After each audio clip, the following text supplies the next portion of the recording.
I'm going to have to do things that are uncomfortable.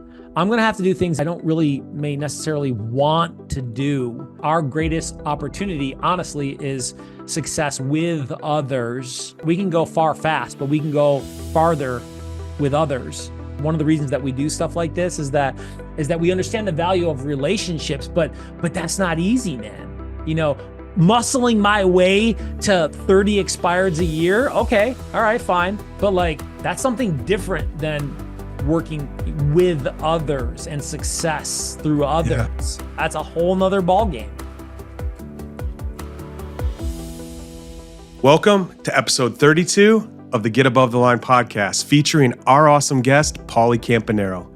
Pauly's journey teaches us about resilience, growing with purpose, and building strong relationships. We talked about effective communication, negotiation skills, and the mindset needed to turn challenges into opportunities in any industry. Whether you're new to the game or a seasoned player, this episode is full of tips on growing your career and personal development. It's inspired by all kinds of successful people. Plus, we discuss the importance of genuine face-to-face connections in a digital world. If you're ready to take your life and business to the next level, listen in and get inspired by Pauly's entrepreneurial spirit and vision. You know, I saw you're originally from New York, right? Yep. And then you were in Vegas? Yeah. Is that where you got your real estate start, or did you start in New York? No, it was Vegas. I'm from the Niagara Falls region, and then Rochester, New York originally, and then went to school at Albany State, and then transferred to University of Nevada, Las Vegas. College kid, go to Albany State, transfer to UNLV. I got a couple buddies out there, and they're like, "Paul, you got to come check out what's happening out in Las Vegas. This is ridiculous. This is the late 90s." And so Vegas was going through its second boom. Mandalay Bay, Bellagio, Paris, like those were all being brand new built. So all at the same time. And so the city had cranes everywhere. Like it was just madness to see literally a city being built right in front of us. And we're like, whoa, you know, this is a lot different than New York, which everything's old and it's been around for a long time, or, you know, it just was a very different perspective. So I thought, man, this would be a great opportunity to go out there and you know, just explore and look at different opportunities. And so I did. I went out there. I worked on the Strip. I bounced around hotels because just new and better opportunities kept coming. And ultimately, I got to a point where I was making $100,000 a year in my pocket, waiting tables, and it was insane because I was around, you know, mega rich billionaires, you know, Warren Buffett and Bill Gates at the same table, like the most famous people you could think of in sports and entertainment. It was. What kind of restaurant were you waiting tables at? I was at the Eiffel Tower restaurant in the middle of the Eiffel Tower. I was there 4 years, and that was a destination restaurant that overlooked the water show at the Bellagio. So we had a lot of people come through there. I could go on and on and on as far as the famous people that I've taken care of. Some funny stories too. I got a funny Mike Tyson story. I got a funny Tony Bennett story, and then I also worked at. I opened up a restaurant at the Bellagio. I opened up the Wynn Steakhouse at SW Steakhouse at the Wynn. I worked there 4 years. I worked at a boutique restaurant at the Venetian called Lutece, which was like 50 seats, tiny itty bitty, ultra high end, like $200 a person, like crazy, ridiculous, super gourmet, high end restaurants. So it was crazy fun. You know, it was unbelievable experience. But I realized that, you know, there was only so far I could go. So I realized, you know, maybe this real estate thing, because in those times in the early 2000s, people were making $100,000 a year bartending and waiting tables in restaurants like I worked in. And then they were making another $100,000 to $200,000 just kind of moonlighting in real estate because it was just so fast, so aggressive. There was so much happening. I mean, people were just buying properties like crazy. So that's how I got into real estate in Vegas. That's cool. Restaurants, yeah. I think everyone should work in a restaurant at some point in their life. But I was a very high paid waiter in South Florida at one point. Well, I had to do it after the real estate market crashed, but that's a whole nother story. Yeah, it's a So, huge learning lesson on oh, understanding like how to deal with people and how to have conversations maybe when you don't want to have conversations. yes. I always ask Yes. people that all the time. Like, has anybody ever waited tables and half or That's a great question. it's a fantastic way to if you're a young person especially, I mean, it's a great way for you to um incorporate social dynamics that allow you to create, carry conversations when you're uncomfortable. Very, very good learning ground. I think the best part about waiting tables is how often I was underestimated. They had no clue where my thinking was when they talked to me the way they talked to me. There was Yep. one, just share one trick with you that I did as a waiter with the tips, right? So the guy at the table, he's like, "Oh, I got the check. I got the check." And he opens up the book and he holds it back like this so nobody sees what the amount was, right? And he writes the tip in there and it's 15%, right? So I would take the book, I would open it back up and I would set it on the table, like just right at the edge of his reach. And I'd say, "Look, they've been having some problems with fraud. If you could just X those numbers out, initial by them and rewrite the numbers, you could put the same numbers on there. Just go ahead and look, nobody ever thought that that's what I was doing, was going for a bigger tip. And every single time it worked. Like once the table saw what the check was and what the tip was, Yeah. I mean, it changed the whole game. I mean, it was like, Wow. yeah, yeah. I mean, That's and amazing. you got to have some timing, and you've got to put that Yeah. down right. But Yeah. that was my thing for I wish somebody would have taught me that back in the yeah, day. That's pretty, and that's a testament to social interactions and your ability to be strategic and intentional with yeah, people in conflict or in influence in ways like where I right, want to be, or I have to deal with conflict, or I have to deal, or there's an opportunity for influence. That's a great testament to something that you experience that could be relative in regards to, look, our job is to talk to people, and we make money by talking to people, and the people, regardless of industry, who get paid the most money are the people that solve the biggest problems or solve the yeah, most problems. So if I can so if I true. can find strategic and intentional ways to be able to engage relationships, and I can get comfortable in the discomfort, because that, I'm sure that wasn't, that not probably comfortable in a lot of scenarios, right? To do Yeah, that. Yeah, it's it's good. interesting that that's part of where you got your skills, right? Yeah, I think it was a big part of, especially in Vegas, because there's so much money running around. I mean, I worked in restaurants that was selling, 15 to $20 million of revenue a year, and ultimately that helped cement my flexibility in communication, and being less judgmental of people, and being able to use that versatility in servicing people. And so I got into real estate in 2003 is when I got licensed, but I kind of messed around, and I invested. I was part-time, and then ultimately I chose to go full time in real estate 2008. So Mm, I actually got fired from the Win because I didn't like the maitre d'. A lot of people wanted this guy fired. He was doing some things that was not cool, and I'm like, I'm going to try to stand up to this guy. Well, long story short, I get it didn't. fired. Yeah, Right. right. And so at that point, I'm like, you know what? I had really been tired. Everybody, people, a lot of people who get into real estate, they get to a place where they're like, something's got to change. Like, my life has to change financially, personally. And I had at that point, I was doing pretty good financially. I mean, in the real world, I probably had $135,000 job, but I was sick and tired of the lifestyle. And the Yeah, people around me, every restaurant I went to was the same thing. same thing. Complainers, negativity. Like, Yeah, I'm like, making good money, but like it's a great people point. That's a great just point. not satisfied with life. And so I'm like, I Yeah, don't want to live this way. And right. that was January 2008, right at the cusp of us realizing that, like, we're going, like, at the top of a roller coaster, Yeah, right at that first crest, you're like, oh yeah, shit. I mean, yeah. that's where I was. I was like, oh man, this is not going to be good. But I knew that the pain of going back to that lifestyle was too strong. And I'm like, okay, I'm going in. I'm going all in. I'd done some homework on coaching organizations. I'd done some homework on, like, what does it really take to be successful in real estate? And then somebody said something to me that now was twice said to me in my career. Are you willing to bet on yourself? Mm. And when they said that, are you willing to bet on yourself? I'm like, hell yeah, I'm willing to bet on myself. Then it was like, all right, it's all up to me. Even though the market was about to collapse, I was like, all right, I know what needs to be done. I have put people around me to be successful. And then, all right, let's go. So the first year, 14 transactions, which isn't a terrible amount, but the market was doing this. I mean, it wasn't doing like this. It was doing straight nosedive down. Yeah. I think half my transactions were short sales. Those were taking 6 months to close.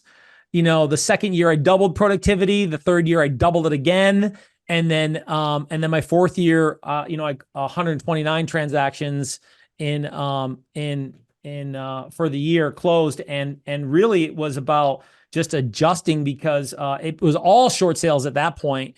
And the average price point had fallen down to 118,000, median price point in Vegas. Banks, 90% of the transactions were short sale or REOs, right? And banks weren't paying 3%; they're paying 2%, right? And Yeah. so I had a lot of statistical success, but I didn't have a lot of financial success, which Yeah. then came, that almost,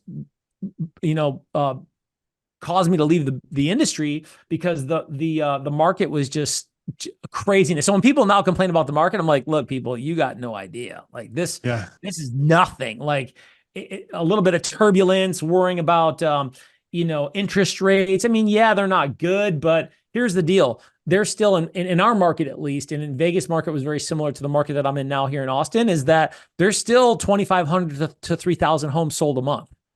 Yeah. Like, how many of those do you need? Right. Like people are still buying and selling, even when the market was tumbling, just get in the way. That's good. So you're there doing short sales. Then after that, when your business went up, was it still short sales there? The 2-3 years later? No, 2008, 9, 10, 11, 12, 13, things started to change. Mid 12, we could see things slowing down. So 8, 9, 10, 11, 12, that's 5 years of disaster. I mean, ground zero, just. That's what I was back in the restaurant business. I went back to the restaurant Yeah. business. Yeah. I was in the mortgage business from 2000 to 2008. Yeah. And 2007. It was about 2008. Yeah. I was in Southwest Florida at the time, and that was one of those markets that got pummeled too. Same thing. So that's when I got back into waiting tables at, I was like 30 or something. And I came this close, Bob, to going back this close. I mean, what happened was I was cold calling so much. I had short sold some little ladies, little tiny $50,000 at that point. It was probably originally 200,000. It was $50,000, $50,000 short sale. So, I didn't make anything, literally a few $100 to do a short sale. And a few months later, this guy calls me and he goes, "Hey, you short sold my sister's house, and you short sold my mom's house, and I work with an investor, and we're doing acquisitions." And so I'm like, "Oh, cool, bank owned stuff. This sounds awesome." Well, I get there, and the guy who had made millions in a texting company in Australia before texting blew up, he was there to invest in real estate, and he goes, "Hey, I need a hustler to be able to run this acquisition team for me," where they were going to look for short sale deals where at that time you were being able to purchase for 12 to 15% below market. And then everything else will just list and sell. And I need somebody to run the team. And at that same week, I put my resume together. I was going to go back to all my strip contacts, Las Vegas strip contacts. And I'm like, all right, well, I did 50 some odd transactions, but I made barely anything.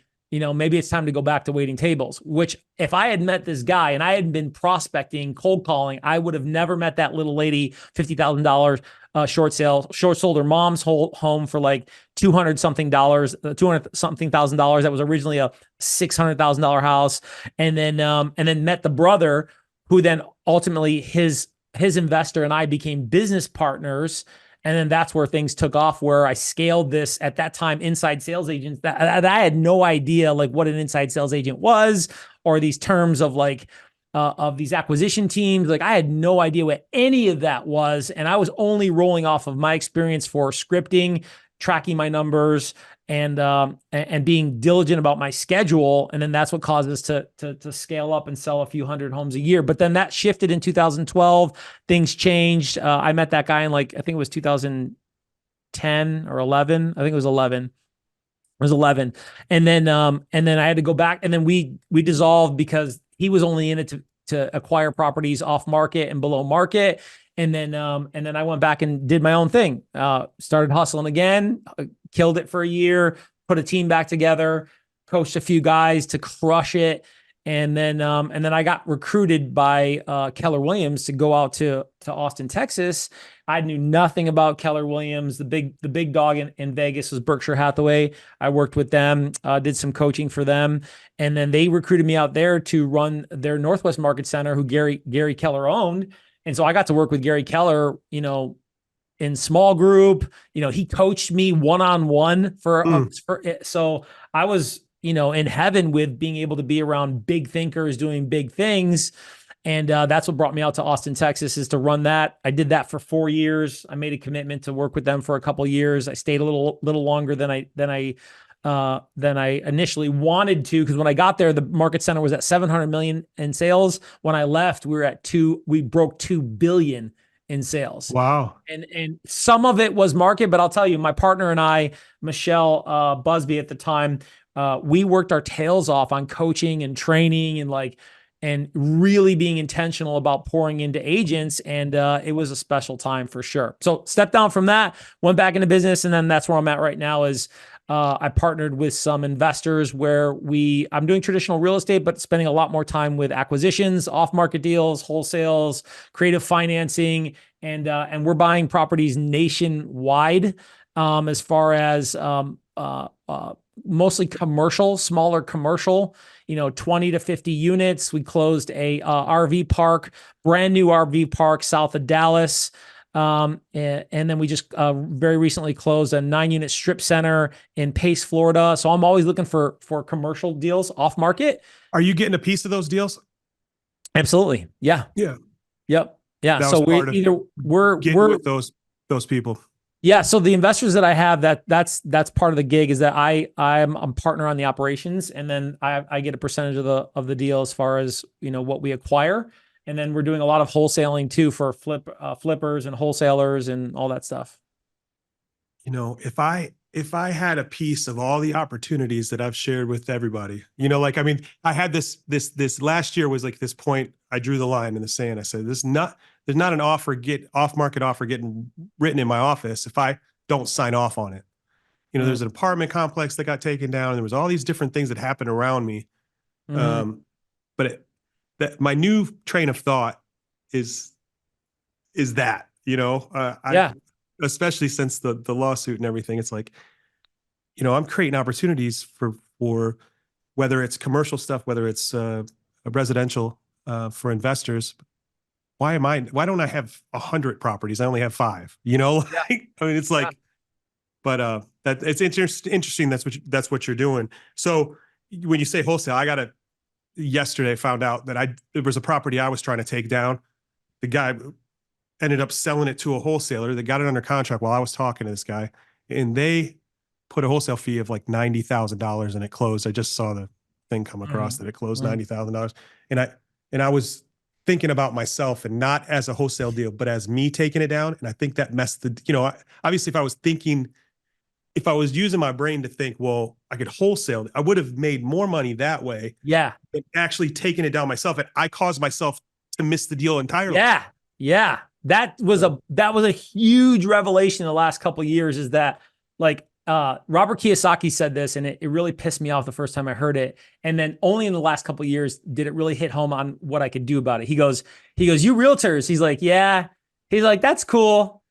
You guys are working for tips. And I was like, oh, yeah. Ooh, see, we can become rich working in real estate, but making money in real estate, but we can become wealthy making money on real estate. Yeah. And these guys that I partnered up with, they coined something called the entrepreneur method, which is like, look, get out of this box about just thinking about the commission. The commission could actually be the smallest amount of money that you could make. Yes. if you're open to, and this is a big deal, is like really exploring the person and understanding like what's important to them, like what do they want, and then look, there's going to be a learning curve in figuring out like, well, what is wholesale all about? Like, what is a special creative financing all about? What does my database look like in regards to investors that I'm having conversations with outside of just trying to sling a house on a sell buy side, which is okay. There's nothing wrong with that, but that may not be what's best for everybody in the transaction. Not just wholesalers trying to like make a fat wholesale fee, because people, there's just as much or more stigma around wholesalers as there is around agents, because there's a lot of people running around not doing the right thing or not being good at what they do. Yeah. And I think I had a phone call about 2 months ago. This lady called in. She said, I want you to buy my house. Because I've been putting this offer out, like, I'll buy your house. Right. And I think because I have such a good reputation in the retail side, it'll be easier for me to transition into that. Right. As opposed to how they changed the laws here where they had to have licenses, the wholesalers, there had to be connected to one, which was all bullshit anyway. Yeah, total. But them bridging back into the retail side or whatever. Anyway, this lady calls me up. She says, I want you to buy my house. And her house was listed. So, I've been through this because I've been prospecting my whole career, it's listed. Okay, well, you got to sign this piece of paper that says you contacted me, you want to talk to me. Okay, fine. I go to her house, and mind you, I haven't really been in production up until the past 6 months. I for the past 2 or 3 years. So, and I've slowly been getting back in. Anyway, get to her house. I'm listening to her. I'm connecting with her. She asked me to buy her house, but instead, here I am. I train agents on my team. We do it every day. Talk about listening and talk about hearing what people are saying when you're listening, and being curious and, caring about what they say. Right. And, I listed the house for the price that she had it listed before, because that's how much she had into it. She had bought it less than a year ago. Well, wound up selling it to an investor friend of mine because I got to the point where I was talking her through this, and I'm like, look, if you're going to move back in, going through all the math, she ended up selling it for $100,000 less than she bought it for. I would have just listened the first day that's what she wanted. She said her health is more important than money. Yeah. And I didn't listen. And I didn't pay attention. Like what you said, that's what sparked that in my head, is like, how many times, like, do I not listen to what people actually want? What do they want? Yeah. The industry changing is going to be good for guys like us, because people like us, because if you can open up your mind to opportunities and possibilities and not just be down this one track, because here's the deal. Like, sometimes it's not, think about this. Somebody said to me, one of my partners, he's like, hey, look, if people could sell their property and not pay a commission, everybody would do it. Right. And the reason why I'm saying that is because in some circumstances, not all, in some circumstances, we have the conversation and we go, you know what, you should list the property. Right. And there's other circumstances where you're like, no, they don't want to list the property. They understand that they're getting less money, but X is more important than Y. It's time. Right. It's energy. It's some money in regards to what needs to happen for that to happen. Mostly it's time, but like when you have a situation, then there are some people that where wholesaling the property or doing a deal off market is okay with them, and they're completely happy and satisfied that they did it. Seen it happen with my family, with my wife's family, like all in the real estate, it's like, no, we'd rather just do this. Yeah. For $20,000, $50,000, $100,000 less than what it would bring if they work with the real estate agent. So, just completely aware of it, but don't want to mess with it. So that's what we focus on. We focus on training agents and ISAs on the team to have an entrepreneurial mindset, to explore what's going on, because like what's important to you and what do you want to happen?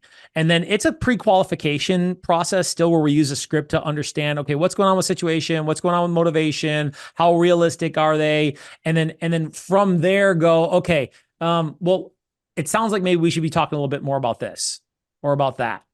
And then Yeah. verification, obviously, through good questions, because every good conversation is rooted in good questions. And then figuring out where we can go from there. And that gives us a lot more flexibility than agent, wholesaler, investor, right? Like let's open it all up and talk about it all. And then let us be your advocate in understanding which direction to go versus my opinion and my direction and my priority. Did you change the list of people you're calling? Are you still going after the same stuff, or like more specialized lists and foreclosures and successors data and Yeah, I mean, what's the biggest shift you had to make to switch from retail sales the to biggest shift was the mindset. We're still like non-owner occupied, absentee homeowners has always been something I've always made money on and has always been a big opportunity. I used to call a lot of expireds. I made tons of money off of expireds for sell by owners, but mostly expired withdrawals and NOOs. I call them NOOs, non-owner occupied, absentee homeowners. Those were my bread and butter because I kept moving around. So I moved to Vegas. I didn't know anybody. So I didn't have a good sphere of influence. And when you work on the strip, your sphere of influence actually is not fantastic. right? I won't get into that, but and then I moved here and then I became a team leader and I ran an office and everybody I knew because I was recruiting was an agent. So when I stepped down and I did 15 million my first 6 months, it was from the muscle that I put into prospecting expired withdrawals and non-owner occupieds. So the targets haven't changed too much because we don't go after distressed properties. It's not something that we do, and I don't have anything to say about them. I mean, it's another process, it's another system, and we're having a lot of success with non-owner occupieds, equity lists that are people that have lived in the properties a long time. So in 25 years or 20 plus years, we target people in certain areas. So the lists haven't changed dramatically because we even are still have an outbound to expireds withdrawals, just not as direct as it used to be in regards to calls. But we are texting, we are emailing, but I'd say anything? we're not doing mailers. Mailers are good. I think mailers are good. But and that could be down the road for us because the new system that we have is relatively newer, and as far as how long we've been doing it, and so I could see that being something in the future. But right now, here's the deal: we get paid by what we say and how often we say it and who we say it to. I think I said a version of that earlier, right? And the best business is always referral business. Okay, amen. Yes, and actually that can not change still when I go something niche like, okay, well, I want to, amplify my opportunities for wholesaling or doing off-market deals or creative financing, subject to seller financing, right? Actually, the best business still will be referral business. The thing is, though, is like, what does your conversation look like with agents and with wholesalers and with people that can bring you a deal, right? And an agent can bring me a deal. A wholesaler can bring me a deal. An investor may not be able to bring me a deal, but the entrepreneurial mindset is like, okay, what's everything that's possible? Because when I talk to an investor, like, well, what do they want? And then maybe what do they got for me, right? Yeah. And then what do I got and what do I want? But when I amplify the conversation as far as like, what are the, like, really prioritize rule number one, big and fat up on my wall here in the office is get to know the people. Like when I prioritize the person to find out like what's going on with you, past, present, future. Like, what's your situation? What's your motivation? And the energy comes from like, I really want to just understand you. Yeah. Then you can maneuver through the objections and the resistance because you're a salesperson, you're a stranger. Like we get that, but do you really own that so that you can authentically be in this place to like really understand people and then figure out what's going on and then have the flexibility to go in any different direction and to maximize your own profit because the Zig said this a long time ago. I never got to see him. Zig Ziglar, right? Help enough people get what they want. You'll get everything in life that you want. But am I listening? Am I prepared? Am I skilled in the conversation to be able to really understand what people want? That's good. It's been going through my mind a lot. Like because I've been looking for morel mushrooms, and I don't know if you have them in Texas, but they're impossible to find. And if I you don't think don't so know, here. if you don't see one, you don't see the rest of them. My grandfather used to take me to this spot, and they were always there, right? And I compare this to prospecting a lot, like because when you don't see it, you don't know that it's there. Like you got to be able to see it, or you. So I've been thinking a lot about spotting opportunities and how I can transfer that to other people on my team because I feel like we miss way more than we even come close to capturing, Yeah. right? One of the guys challenged me to do some circle prospecting this week because we've been going really hard on the circle prospecting lately just because the way the market is here. I was on the phone for an hour yesterday. It's the first time I made circle prospecting calls in probably 6 years. Mm, It was really interesting. Like the difference in what I hear, like how do I, like you mm, said, it's like mm. really, what was it that you have on the wall? What'd you say it was? Rule Just number one, get to know the people. get to know the people, right? It's like Yeah. really understanding what their situation is Yeah. When all you're because thinking about is like the appointment or the yeah, execution the process, really, and you're really not listening because the scripts, I'm such a script advocate because the conversations are science and art. And the science is what's the structure of a conversation? Create a conversation, carry a conversation, close a conversation. And there's all these intricacies of fundamental foundational questions to be able to ask. But then the magic is the art of the conversation is your energy, your ability to move through objections and resistance, your ability to ask better questions off of the questions based off of what they said, right? yeah, Questions off of the questions to like really hear people, like really hear them and understand what's going on because those are the opportunities where people are just they're so processed and they're caught up in their own head thinking about how do I sound? Did that sound stupid? And like how do I get them to say yes? And like you got to get past that as quickly as possible to focus on them. feel like I should be paying you for this conversation. It's really good, man. Then some It's really people, hey good. man, well, here's the deal, man. We help people nationwide. So agents or investors or anybody who ever listens to this or anybody who's, in your sphere, like we're constantly bringing deals to the table off market anywhere. So people can email us and be on our list for off market deals, or people have like properties that are ready to be flipped because we're looking for distressed properties on flips or any commercial deals. Like we'll be a resource and we're willing to work with agents where look, the agent will get paid. You want to Yeah, represent us, or we're gonna create the margin or spread so that people can get paid. Look, if you're an agent, don't worry about it. Like, come to us with a deal, or yeah. come to us looking for deals, and we're always looking for win-win relationships. What is the best strategy for a new agent to get their first client? New agent, honestly, open house. Open house. Yep, Okay. that's anti-Paul, but first agent, man. I mean, look, it's the Their first. easiest because I mean, you're belly to belly, you're talking to people in person.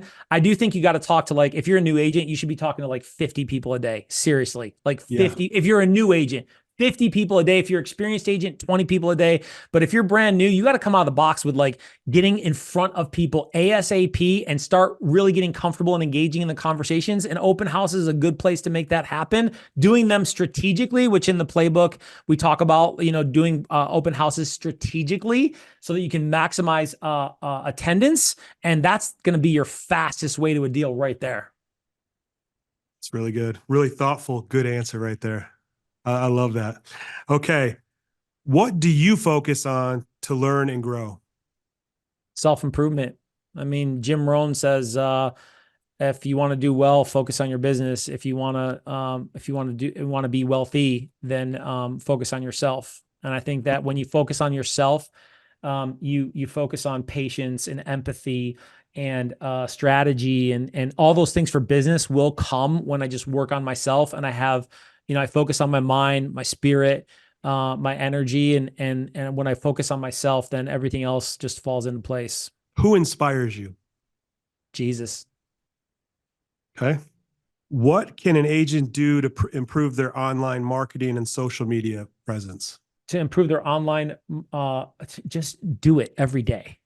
I mean, literally every day. The algorithm's a mother, right? Like honestly, it's you could suck and still post something every day and people are just going to start seeing it. So just consistency is the number one thing. Like stop worrying about how you sound, what you're going to put out, just record something and put it on or post something and put it on. But honestly, people video is better than posting, and just if you could post something at least 3 times is probably low for somebody to improve and to like fast track their presence online is like post something, interact every day and find a way to be on video 3 to 5 times a week. If you only focused on one form of prospecting, what would it be? Making phone calls.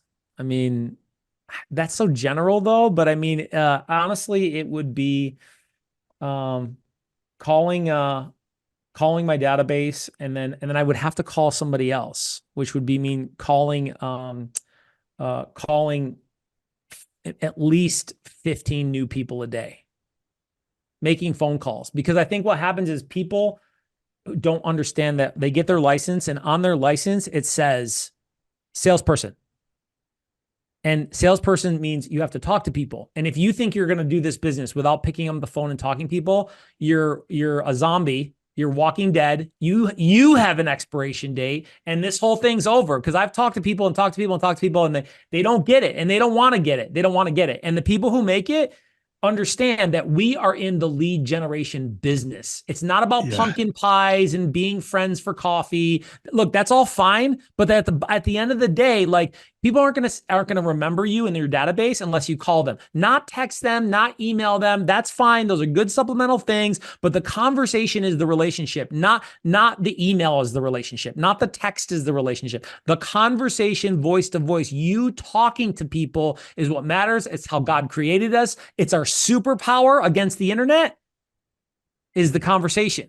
That's our superpower is the relationship. Where did you learn to negotiate? Where did I learn to negotiate?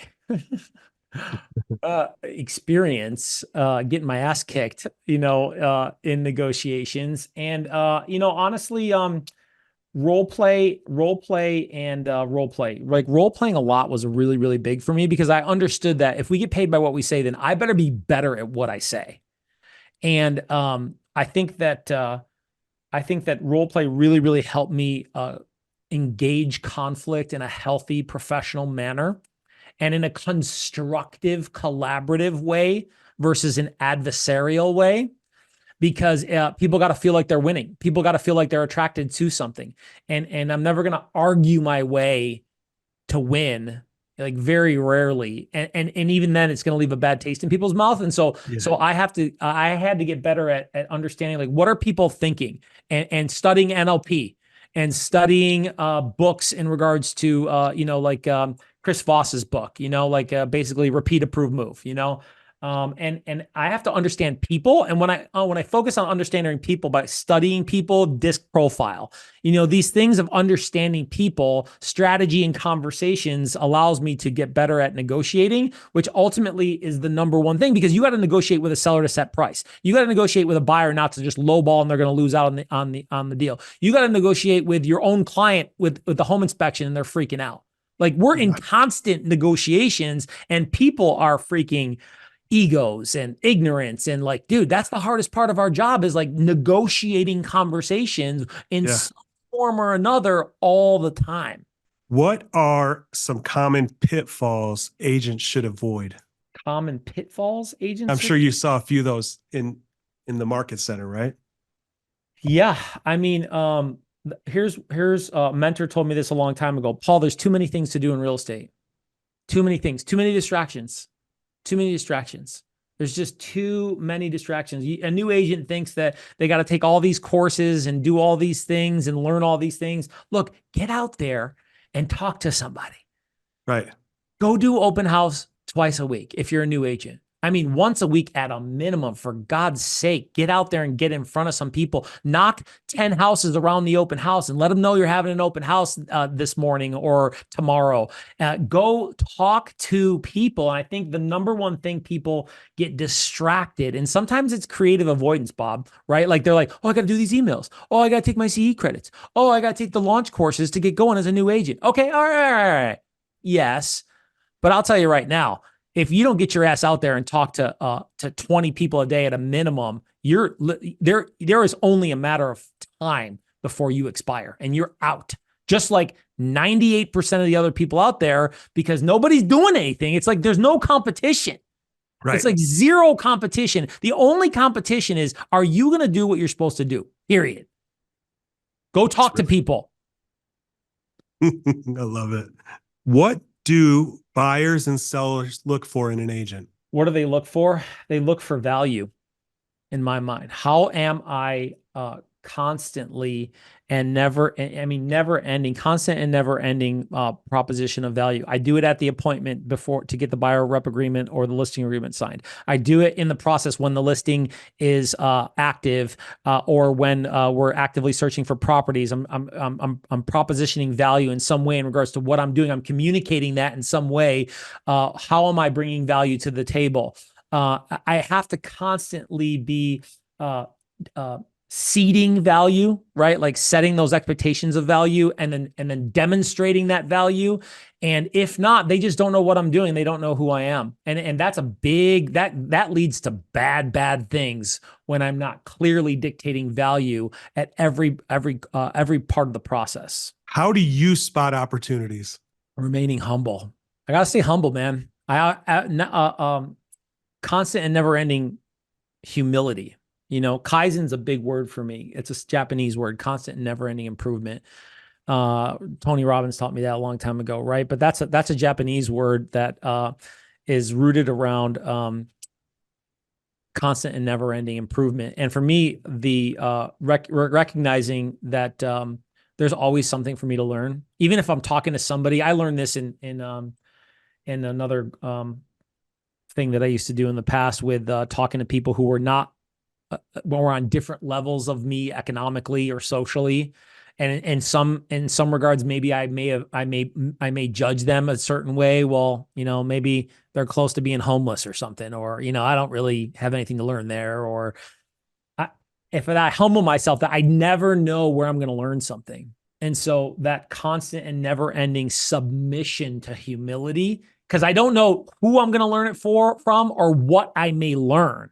And if I'm constantly, I have a large painting up in my office that says, stay humble, hustle hard, right? I got to take that action. But if I don't have a core foundation of that humility, then man, I'm doing things for the wrong reasons. And my ego, that can be a mother. I really got to check that thing. Well, you survived the speed round. That was good. It. That was it. That was 18? That was it. No, I cut 2 of them out. Okay. All right. I cut 2 of them out, but you did good. I know that there's a lot of value in what what you talked about today for agents and for people in the real estate business or people in any business, really. Especially people that are being intentional about growth. Yeah. Because I think that's a huge opportunity in our industry is that when as we focus on growth, we only exponentially increase the opportunities and the financial ceiling on what what that means for ourselves, for our families, and that's exciting to me, because that's not an opportunity everywhere, but with great opportunities comes great responsibilities, and that means, like, look, I'm gonna have to do things that are uncomfortable. I'm going to have to do things that I don't really may necessarily want to do. Some of these things like talking to people and for me now it's leadership, talking to people in different ways. Like, I want to say something that what you said earlier in regards to trying to communicate to the team and imparting on them some of the understanding or perspective based off of your experience. And that's this, one of the smartest things I ever heard was Warren Buffett say, interviewer asked him, they said, what's the most important thing you do? And he said, cast the vision. That's the most important thing I do. And they said, the follow-up question was, if you could do something differently or you could do something more, what would you do? And he goes, cast the vision. And so me as a leader now leading other people is like, how well do I cast the vision? How well do I communicate and cast the vision? Like how well, at what level do I do it? How do I layer it? how good am I at continuing to reseed the vision in regards to what we do? Because our greatest opportunity, honestly, is success with others, Yeah. right? Because we can go far fast, but we can go farther with others. And that's kind of like what you're doing and what you're talking about. And one of the reasons that we do stuff like this is that we understand the value of relationships, but that's not easy, man. You know, muscling my way to 30 expireds a year. Okay. All right, fine. But like, that's something different than working with others and success through Yeah. others. That's a whole nother ball game. One of the things I've learned, when I did this $100,000 guarantee one year, or when I was recruiting, I said, okay, if you're on the dialer for 2 hours a day, 5 days a week, 48 weeks out of the year. So that's 480 hours on the dialer. You put that in, guarantee you make $100,000. Because for most people, that works, right? For most people, if they spend that much time on the dialer, it's a no-brainer, right? And then I got a couple guys in that just, it's like they couldn't hear. It's like they wouldn't listen to a word that came in, and I had to fire the guys. I was gonna have to pay him $100,000. There's no way. But it was a lesson for me in the fact that, you know, not everybody can do that, right? And maybe it's in the hiring process. You know, I think that's one of the mistakes that a lot of people make in real estate. You know, of course, like you're running a market center, it's all about the numbers. You're just bringing people in. You're bringing them in. It doesn't matter if they listen or they don't listen or they did this or they did that. You're just bringing them in, and then maybe they'll work and maybe they won't. Yeah. And then with a team, it's different, but it's still the same a little bit. You know, there's still a little bit of you're going to bring everybody in and give everybody a fair shot. You know, if I looked at disc assessments before I hired every single, you know, and I do look at them, but if I use them to judge people, because some of the people I didn't think would make it are the top producers on the team. Yeah. Yeah. You know? Because all that stuff, by the way, all that stuff only gets you to 50-50. All those assessments and stuff, it really doesn't take you the whole way. And, no, because there's really nothing outside of like just experience, because there's the perseverance factor, right? Like how many times can you get kicked in the pants and like get back up? I call it the Rocky factor, right? Like how many times can you get punched in the face, fall down, and get back up? There's that, but then there's another factor where like the human factor, like some people just suck talking to other people. Yes. Some people just suck at it, right? Yeah. And either if you can't become a good actor, you're in trouble. Right. There's ups and downs. There's some really good days. There's some really bad days, you know, with managing, you know, helping other people get to that place, you know. I've spent most of my career doing that, successfully at times, unsuccessfully at times. Now I'm getting to be a little more focused on myself and my family, which I was always like, even to the name of my team was the New Home Collective. It wasn't the Bob Sophiea team, and it wasn't, you know, the intention was always to create leaders that would work to replace me. And there was like a moment that it hit me. It was like, everyone associates this with me, so it could have been my name. It didn't matter. And then, you know, there's always going to be, if it's not about me, if I don't, like you said in the beginning, self-care, like if I don't care for myself before I care for other people, well, things crisscross and things don't go in the same direction. The vision isn't the same when you put other people in front of you. So that's been a really hard lesson for me. And it's taken me a long time to learn that. You know, whereas I thought I'm being a great leader, and really, you know, at the expense of my family, and that doesn't compute to the other people. Like for them, it doesn't work. You know, in leadership, we really I'm doing this thing, the hero's journey with Darren Hardy, and I've done this is my third time through it, and it's about leadership, and it's goes all year, and it is such a phenomenal course. But this isn't about recommending the course. This is about you know, if the conversation is the relationship that I coach agents on, and your ability to know the conversation and be comfortable in the conversation and challenge the conversation and be consistent with the conversation. Like, what does the conversation look like that I'm having in leadership with myself? And then what does the conversation look like that I'm having with others, like in coaching or mastermind, to really ensure that, that I'm being humble and that I'm being open, and that I have a growth, and that I'm maximizing the growth mindset, because I can be growth mindset oriented, but I'm not actually immersing myself in a way to really check that and like Yeah. see if like that is, if that's really happening.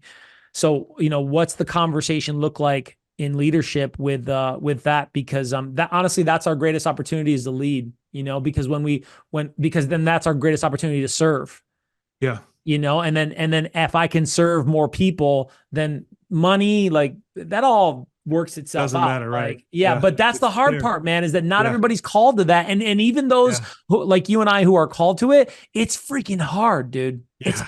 hard. It's Yeah. hard. So what do I do to like be able to put myself, when you said, who's your biggest influence? For me, my spiritual influence really helps supersede this worldly aspect of like, take care of yourself, make yourself happy, execute, get stuff done.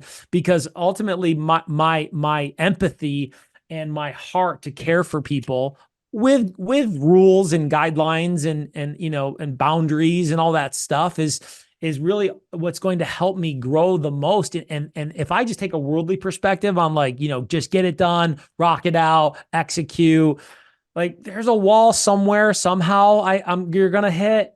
Yeah. And certainly there's gonna be, the quality I've of the hit those. relationships are not gonna be as good, for sure. Right. Right. It's funny you say that. I I saw I was playing a couple. I did some research on you, right? And you said something about empathy in one of them, and I didn't really put it together until we had this conversation.